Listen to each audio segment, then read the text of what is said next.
Assalamualaikum warahmatullahi wabarakatuh. Hai semuanya, perkenalkan nama saya Civi Puspitasari dari kelas 1A Pendidikan Ekonomi. A. Pengertian IPS.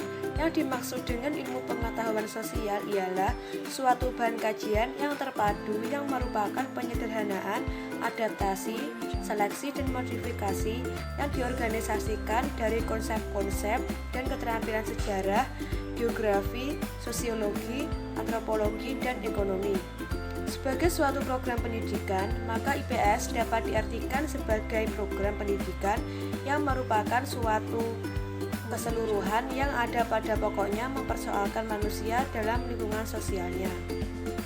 Pada dasarnya, IPS merupakan penyederhanaan dari materi-materi sosial untuk keperluan pengajaran di sekolah agar siswa dengan mudah dapat melihat, mengenali, dan memahami gejala-gejala yang ada dalam lingkungan masyarakatnya. B. Pengertian konsep. Secara definisi, konsep adalah suatu abstraksi mengenai suatu kelompok benda atau stimulasi yang mempunyai persamaan karakteristik. Tingkat abstraksi suatu konsep dengan konsep lain dibedakan oleh atribut. Atribut suatu konsep mempunyai nilai. Jenis-jenis konsep. Konjungtif konsep. Konsep konjungtif apabila nilai-nilai yang sesuai dari atribut-atributnya berbeda pendapat dalam sekelompok benda atau stimulus secara bersama-sama. Jika semua atributnya sama dan nilai-nilai atributnya sama dinamakan konsep konjungtif. Kedua, diadjungtif konsep. Yang ketiga, relasional konsep. Konsep relasional ialah gabungan sekelompok benda yang atribut-atributnya mempunyai hubungan yang kita ciptakan. C. Konsep dasar IPS. 1. Interaksi kerjasama. Interaksi merupakan hubungan timbal balik antara individu dengan individu dengan kelompok, dan kelompok dengan kelompok. Interaksi didasarkan pada kebutuhan manusia untuk berhubungan dengan sesamanya karena manusia ingin mendapatkan kepuasan, ingin dikontrol, dan ingin mendapatkan kasih sayang. 2. Saling ketergantungan.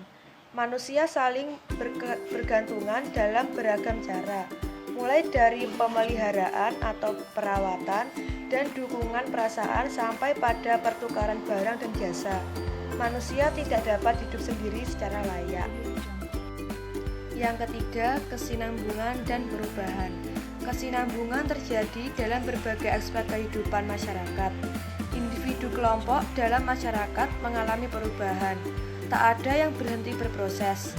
Kebudayaan masyarakat pun berubah kecil atau besar. Kelompok dan masyarakat pun berubah dalam berjalannya waktu. Perubahan sosial dapat terjadi karena politik, ekonomi, atau teknologi, dan skala perubahan individu itu pun berbeda-beda. 4. Keragaman atau kesamaan atau perbedaan. Suatu masyarakat yang beraneka ragam dapat membentuk suatu negara, bangsa karena adanya kehendak bersama untuk hidup bersatu sehingga terbentuk integrasi bangsa. Dalam kehidupan masyarakat ada perbedaan-perbedaan dalam berbagai aspek.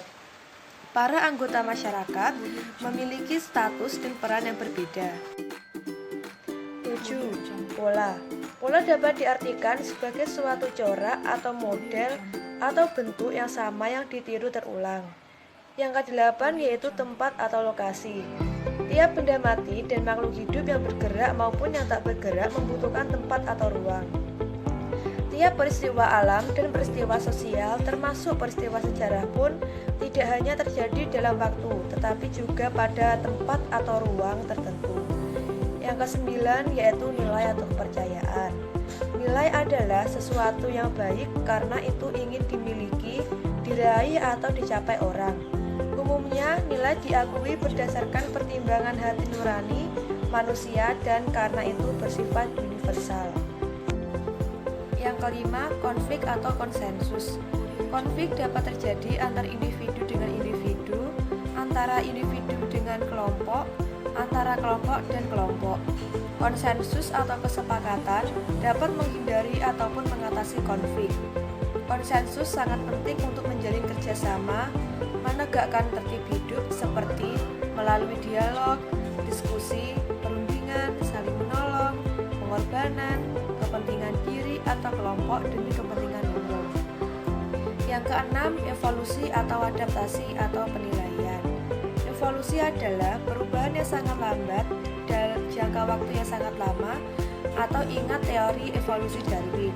Dalam proses perubahan, suatu masyarakat dan kebudayaannya yang berjalan sangat lambat terjadi adaptasi. Yang ke-10 yaitu kekuasaan atau wewenang. Kekuasaan atau power adalah kemampuan membuat orang-orang lain melakukan sesuai dengan apa yang dikehendakinya. Wewenang tanpa kekuasaan. 11. Sebab atau akibat. Sebab dapat menimbulkan banyak akibat, berantai ataupun yang terjadi serentak. Banyak masalah sosial dan banyak peristiwa sejarah dapat dijelaskan dengan menggunakan konsep dasar sebab atau akibat ini. Yang ke-12 yaitu keadilan atau pemerataan. Keadilan adalah keadaan yang tercapai karena orang memberikan hak kepada yang berhak mendapatkannya. Sedangkan pemerataan adalah keadaan yang tercapai karena sumber-sumber yang ada dapat dimanfaatkan orang banyak dan hasil dari sumber-sumber itu dapat dinikmati orang banyak. D. Fokus perhatian ilmu sosial. Yang pertama, ekonomi. Fokus perhatiannya yaitu kepada keterbatasan sumber-sumber atau benda-benda kebutuhan hidup. Yang kedua, politik. Fokus perhatiannya yaitu kepada kekuasaan dan kekuatan. Yang ketiga, ekologi. Fokus perhatiannya itu di interaksi kehidupan dan lingkungan. Yang keempat, sosiologi. Fokus perhatiannya ke masyarakat. Yang kelima, antropologi. Fokus perhatiannya ke kebudayaan. Yang keenam, psikologi. Fokus perhatiannya ke kejiwaan. Yang ketujuh yaitu sejarah. Fokus perhatiannya yaitu ke waktu. Yang ke-8 yaitu geografi. Fokus perhatiannya ke ruang. Sekian video rangkuman konsep dasar ilmu-ilmu sosial dari saya. Terima kasih bagi yang sudah menonton. Wassalamualaikum warahmatullahi wabarakatuh.